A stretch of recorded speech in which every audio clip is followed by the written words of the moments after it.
Di investasi di Indonesia sekarang sudah merata, tidak lagi dikuasai oleh satu negara tertentu. Jadi keliru kalau dibilang bahwa investasi di Indonesia itu hanya dikuasai oleh Cina melulu. Itu nggak benar, ini datanya nih.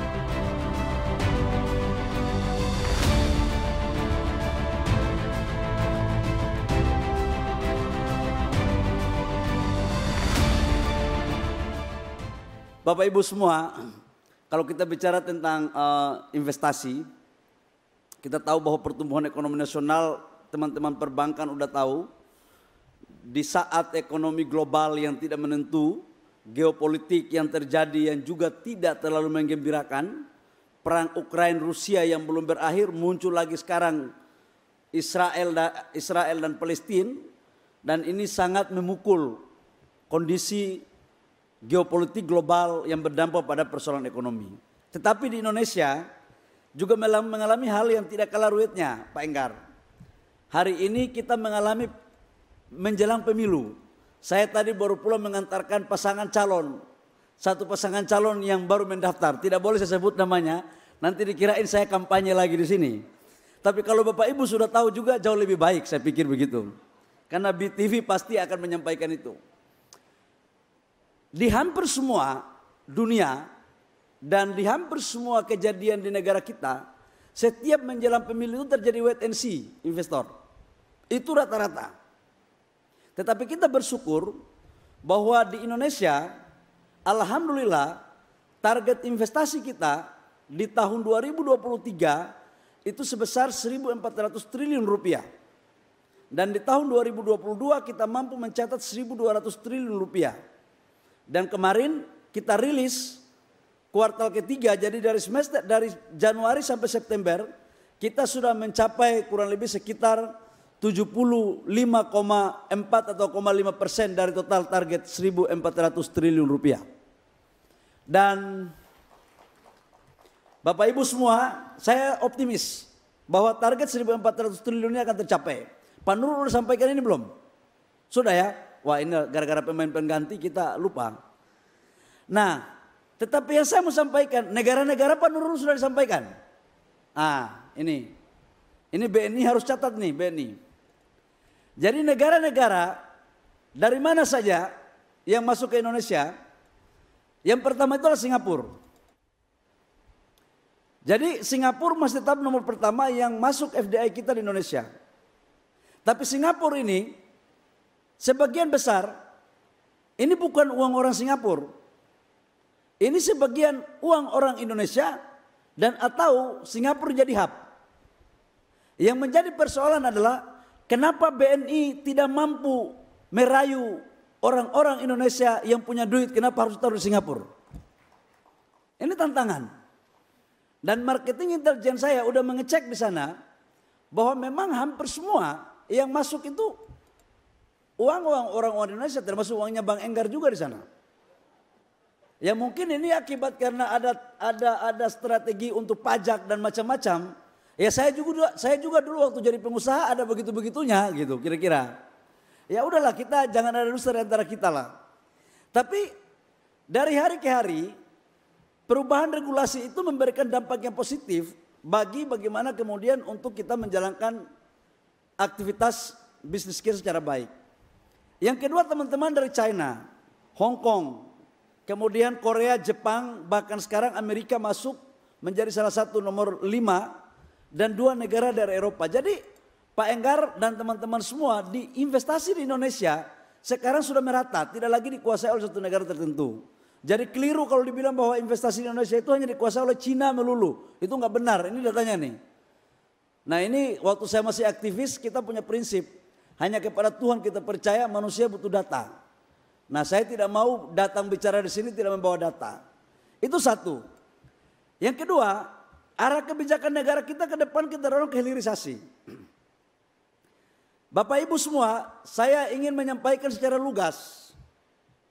Hilirisasi ini adalah salah satu kata kunci untuk bagaimana Indonesia didorong dari negara berkembang menjadi negara maju. Untuk bagaimana pendapatan per kapita kita di atas $10.000. Dan hilirisasi ini tidak hanya dimaknai hanya pada satu sektor. Karena dunia sekarang itu berbicara tentang green energy dan green industry. Hampir semua dunia. Nah, bagaimana kemudian yang terjadi di Indonesia? Kita ini sebenarnya kita harus bersyukur kepada Tuhan. Di saat dunia dalam keadaan yang tidak baik, kita diberikan anugerah sumber daya alam yang luar biasa. Contoh, ini saya mau kasih tahu juga perbankan nasional kita, kenapa kita dikritik para ekonom. Saya memberikan contoh tentang nikel. Ada para ekonom mengatakan bahwa hilirisasi itu tidak dimanfaatkan oleh orang Indonesia, oleh orang asing. Bahkan ada sebagian mengatakan bahwa itu dikuasai oleh asing. Saya memberikan contoh nikel, IUP 80% nikel itu milik orang Indonesia. Bukan milik asing. IUP-nya. Di mana yang dimiliki oleh asing? Yaitu industrinya. Smelternya.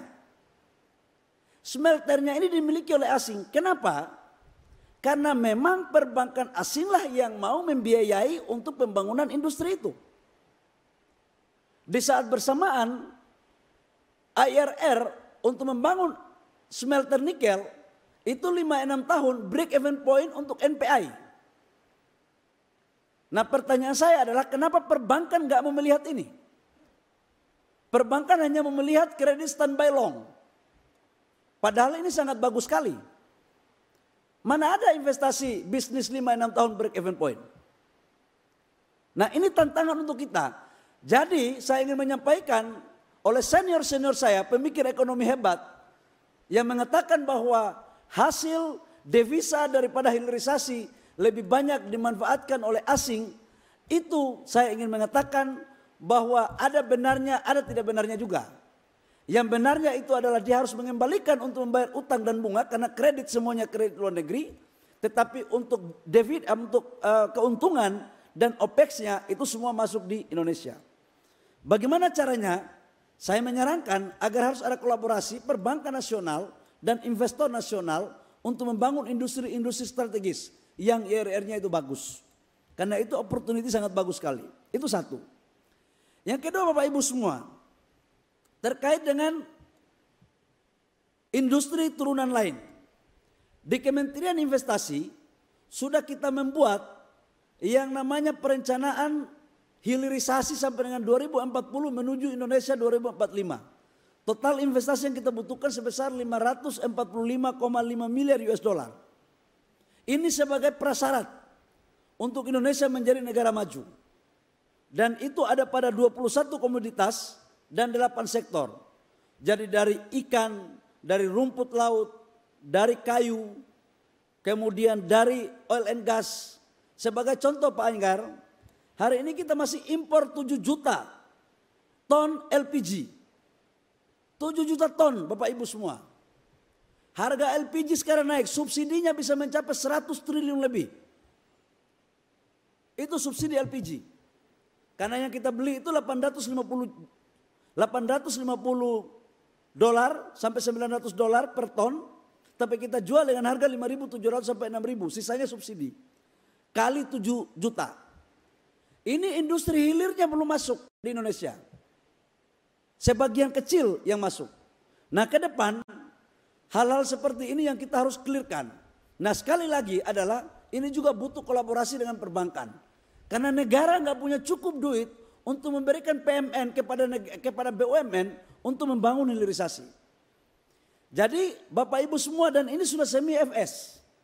Jadi bukan lagi baru konsep yang sifatnya semu, tapi ini sudah semi FS. Bahkan lokasi-lokasinya di mana-mana sudah ada. Regulasi yang ke depan kita lakukan ke depan adalah pertama, sampai dengan hari ini banyak pertanyaan mengatakan bagaimana pemerintah menyikapi tentang tax minimum global dalam konteks investasi. Saya tidak tahu kalau Menteri Keuangan, tapi kalau Menteri Investasi, selama perubahan aturan belum dilakukan, maka tetap sweetener tax holiday tetap akan kita berikan secara maksimal untuk mendatangkan investor di negara Indonesia. Nggak ada cerita, kalau menurut saya ini tax minimum global ini mainan-mainan negara-negara maju aja. Tidak apple to apple baseline kita. Dan inilah sebuah strategi untuk menarik investor mereka untuk masuk ke negara mereka. Gimana kita bisa berkompetisi? Tax holiday tetap masih menjadi bagian yang terpenting. Tax allowance tetap kita harus berikan. Impor barang modal untuk tidak dibayar, ditanggung oleh negara, itu juga kita berikan. Jadi Bapak Ibu semua, terakhir saya akan menceritakan tentang Rempang. Rempang ini ngeri-ngeri sedap. Jadi kita ini kan sudah sukses untuk membangun industri hilir di nikel, terlepas dari plus minusnya. Semua orang mengatakan ada kelirunya. Saya bilang kalau nggak ada keliru mati aja kau masuk surga, biar nggak ada keliru gitu. Mana ada orang bisnis nggak ada keliru gitu. Pasti ada lah, di sana sini masih ada. Karena kesempurnaan hakiki itu punya Tuhan aja. Selama kita masih manusia, tidak ada manusia yang sempurna secara hakiki. Nah karena nikel sudah kita mampu melakukan dengan baik, maka kita mulai dorong sekarang ke sektor-sektor lain. Seperti tembaga. Freeport sama Newmont tidak bisa lagi mengekspor barang mentah. Smelter Freeport sudah bangun kurang lebih sekarang sudah hampir 85%. Tahun ini selesai konstruksinya. Tahun depan dia sudah mampu memproduksi. Boksit kita sudah larang. Nah masalah Rempang ini sebenarnya kita mau bikin industri kaca. Hilirisasi untuk solar panel. Bahan bakunya dari mana? Dari pasir silika sama pasir kuarsa.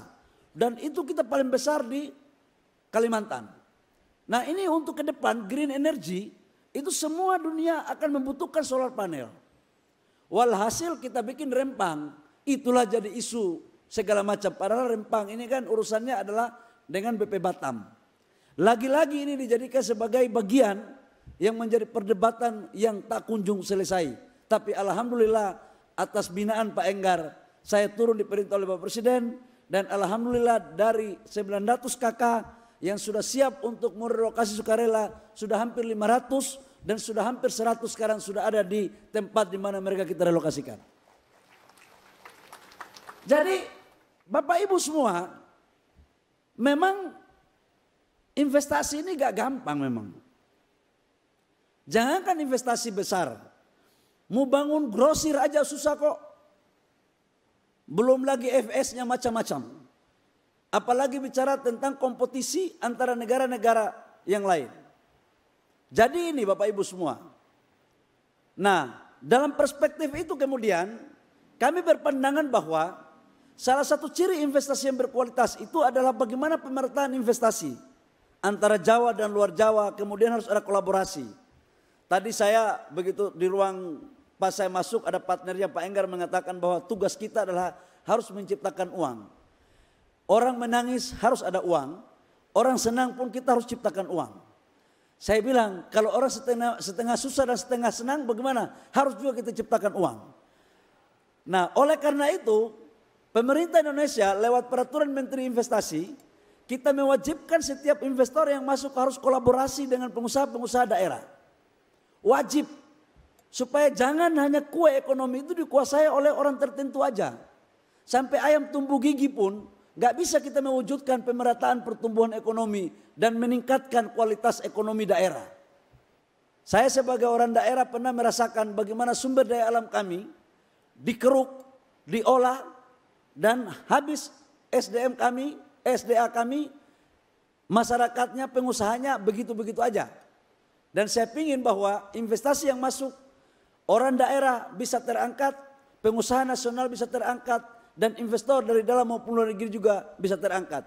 Itulah konsep investasi yang berkeadilan untuk maju bersama dan tumbuh bersama untuk mewujudkan mimpi para founding father negara kita yaitu kesejahteraan Indonesia.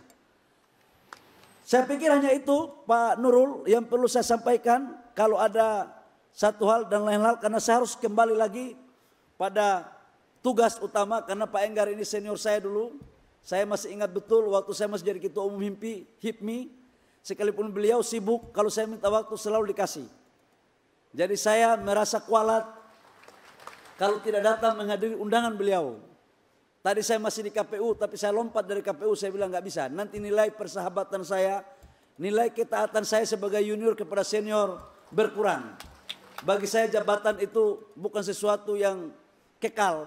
tetapi asas penghargaan dan persahabatan antar senior dan junior itulah merupakan sesuatu yang kekal. Pak Enggar, demikian, terima kasih. Saya sudah memenuhi kewajiban saya sebagai junior. Kurang lebihnya mohon maaf. Wabillahi taufiq wal hidayah. Wassalamualaikum warahmatullahi wabarakatuh. Shalom dan salam sejahtera untuk kita semua.